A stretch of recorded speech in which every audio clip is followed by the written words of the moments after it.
Olá, eu me chamo Fernanda França e estou aqui para dar o segundo módulo, Classificações das Substâncias Psicoativas. Bom, a gente vai começar a ementa, né, falar um pouquinho sobre a definição, né, do que são as drogas, os conceitos básicos, e vamos falar também sobre as novas substâncias psicoativas. Para começar, a gente dá início falando sobre a classificação o que significa uma droga, né? A Organização Mundial de Saúde, ela conceitua as drogas como qualquer tipo de substância que promova alguma alteração no cérebro. E com isso, alterações comportamentais, alterações orgânicas e tudo mais. Dessa forma, existem três tipos de drogas, né, que promovem essas mudanças. Elas são as drogas depressoras, as drogas estimulantes e as drogas perturbadoras. A gente vai falar um pouquinho sobre cada uma delas e como é que são esses efeitos, né? Bom, as drogas depressoras, como o nome já diz, né, provocam uma lentidão no sistema nervoso central. Então, são aquelas drogas que desaceleram, né, a parte motora, desaceleram o pensamento. As drogas estimulantes é o contrário, né? Elas estimulam a atividade cerebral, elas aceleram essa atividade, mantém a pessoa mais agitada, mantém a pessoa ali mais ativa, né? A pessoa se sente mais animada, mais feliz, né? Digamos assim. E as drogas perturbadoras são drogas que promovem alterações no sistema nervoso central. E aí o que podem ser essas alterações? Alterações de percepção do comportamento de uma forma geral, alterações da percepção da realidade da pessoa, então a pessoa começa a ter algumas alucinações, começa a perceber o mundo de uma forma diferenciada de que se estivesse no seu estado de consciência normal. Essas drogas, a gente vai encontrar muitas delas lícitas ou ilícitas, né? Mas as do tipo depressoras são as bebidas alcoólicas, né?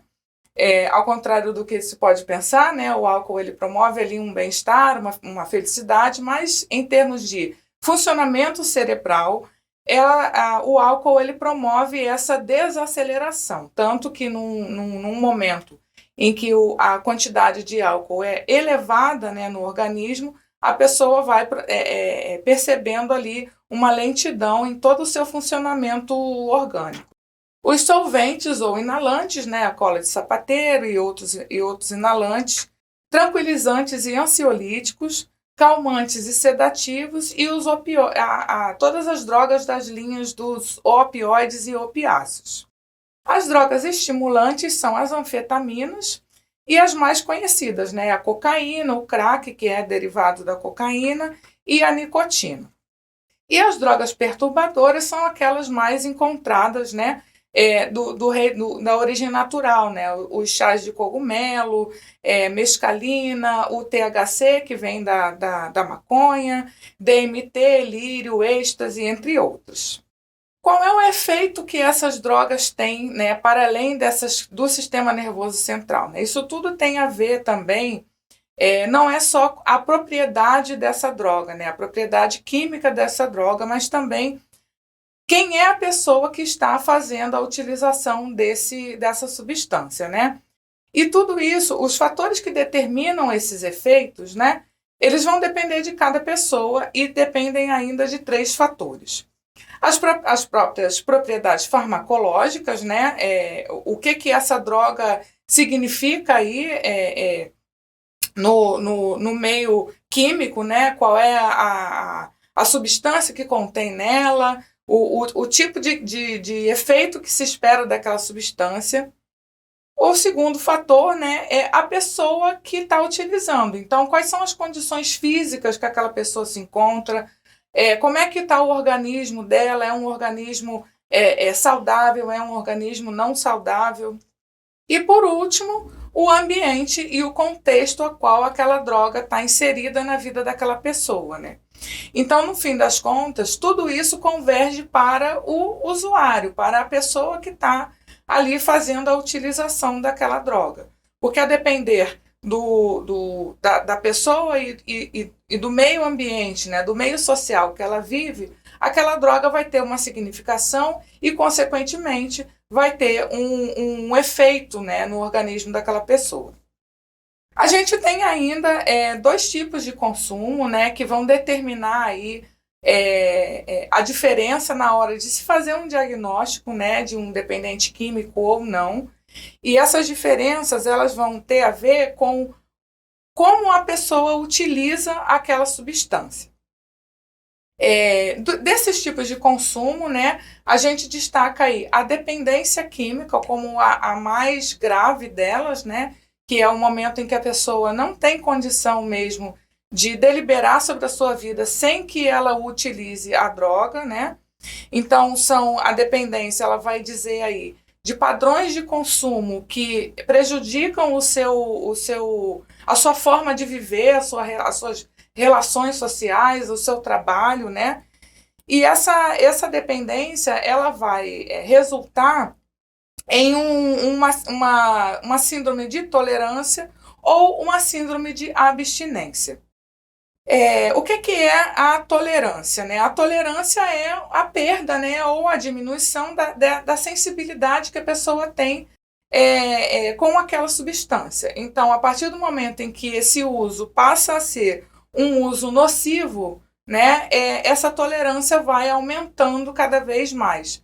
Então, com o exemplo do álcool, né? Um copo já não é o suficiente para levar aquela pessoa ao estado que ela deseja estar. Então, ela passa a beber cada vez mais, e aí a tolerância do organismo dela vai aumentando em relação àquela substância. Então, a síndrome de abstinência, ela diz respeito a sinais e sintomas, né, que vão trazer aí desconforto para essa pessoa, né, devido à diminuição ou à ausência daquela substância no organismo. E aí a gente passa para o tópico, né, da detecção do uso abusivo da dependência de drogas psicoativas, né? Existem alguns fatores que podem caracterizar essa dependência, né? E todas elas estão aí envolvidas no vício, né? Então, o que é a dependência? A dependência é uma necessidade forte que a pessoa tem de uma substância ou de qualquer outra coisa, se a gente for pensar em todos os níveis da vida de uma pessoa, né? E aí, o que caracteriza esse vício, né? É a dependência, o excesso, né? Então, o uso abusivo dessas substâncias, né? O uso que a gente vai chamar aí de, não de recreativo, mas ele é excessivo tanto em periodicidade quanto em quantidade, né? daquela substância. Hábitos obsessivos, né? Que são hábitos que são incontroláveis, né? Hábitos que são repetitivos, e aí isso se alia também à questão compulsiva, né? Que é quando a pessoa tem um desejo enorme, né? De ter um contato com aquela substância, de ter... a pessoa não consegue viver sem, né? Então, se aproxima um pouco, né, do obsessivo compulsivo por estar ali pensando necessariamente e repetidamente naquela substância, né? Aí a gente passa, né, para os tipos, né, das substâncias psicoativas, né?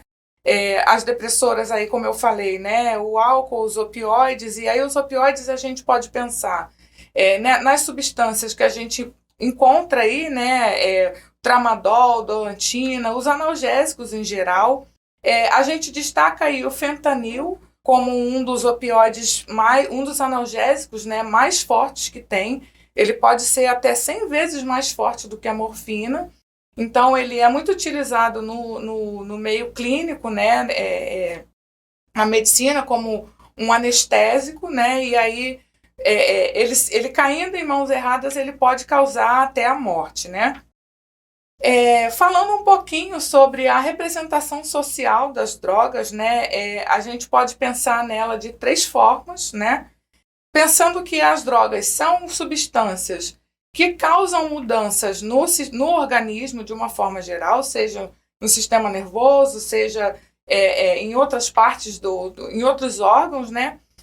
A indústria farmacêutica é um meio aí onde a gente tem acesso a esses tipos de drogas, né? Então, qualquer tipo de remédio é considerado uma droga, só que ilícita, né?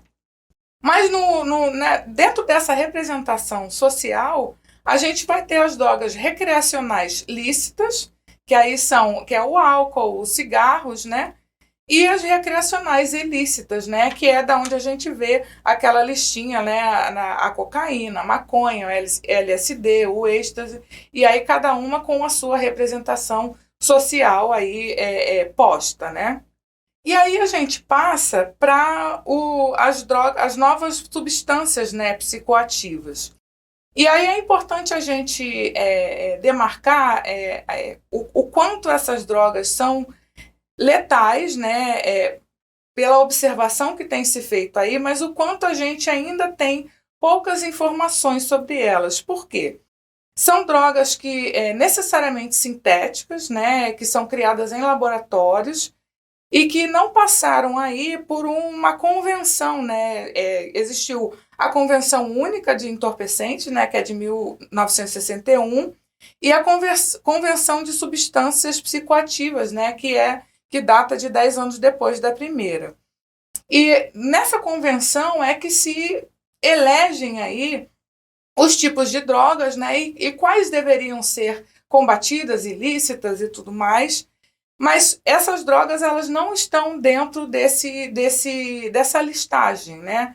E aí isso demonstra um problema, porque não é possível as autoridades mapearem da onde elas vêm, e aí, consequentemente, torna-se um problema de saúde pública, porque não se tem muitas pesquisas sobre elas, né? E não se tem muita ideia do quão nocivas elas podem ser, a não ser pela observação do que a gente tem visto por aí, né?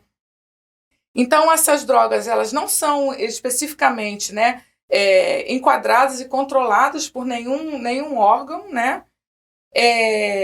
Elas podem ser consumidas, né, num estado puro ou num estado aí fracionado, misturados a uma preparação qualquer, e acabam constituindo, né, essa ameaça para a saúde pública, tendo em vista as consequências que elas podem trazer para o organismo e para as pessoas de uma forma geral.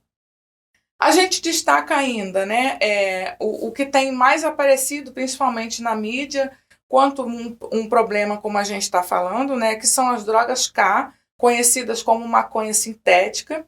No entanto, elas são chamadas dessa forma erroneamente, porque a composição química dessas substâncias elas não são parecidas com as substâncias químicas da maconha.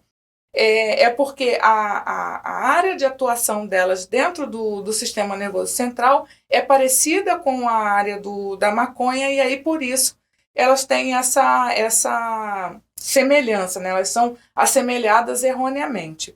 Então a gente destaca aí, atualmente, né, sendo comercializadas aí de forma ilegal, as drogas K9, K2, K4 e a Spice, né? E elas são encontradas por um preço acessível, o que torna o problema ainda maior, porque elas são altamente viciantes e causam um sério problema, um sério risco, né, ao organismo da pessoa. Então, algumas delas são chamadas de drogas zumbi, né, pelo que se é observado aí, principalmente nas regiões de uso, né, do crack, onde a gente tem muitas pessoas ali circulando, né, e as pessoas apresentam uma forma de consequência, né, uma forma de uso, como se elas fossem zumbis, né? Passam a ter movimentos repetitivos, passam a não responder mais aos estímulos, né? A pessoa fala, e aí a pessoa não responde. Então, isso é muito problemático, né? Para a gente não saber qual é a substância e aonde é que ela vai atuar, né, no organismo. Elas merecem aí um destaque, né? As drogas que são chamadas, né, essas K do grupo dos canabinoides sintéticos, né, das feniletilaminas. É uma palavra difícil, né? e as cantinonas sintéticas. Então, aqui no Brasil, a gente conseguiu achar aí 10 grupos de substâncias, né, que a gente coloca aí, como está aparecendo nos slides. Então, essas cantinonas sintéticas, opioides sintéticos, substâncias, né, do tipo cetamina, fencidiclina, piperazinas e outras substâncias, né, de origem vegetal, que estão aí ainda em estudo, estão sendo buscadas para a gente poder entender mais sobre elas e poder atuar aí no seu tratamento. Bom, eu agradeço, a gente fica por aqui. Não esqueçam de acessar os materiais complementares, de lerem e comentar com a gente lá no fórum. Obrigada.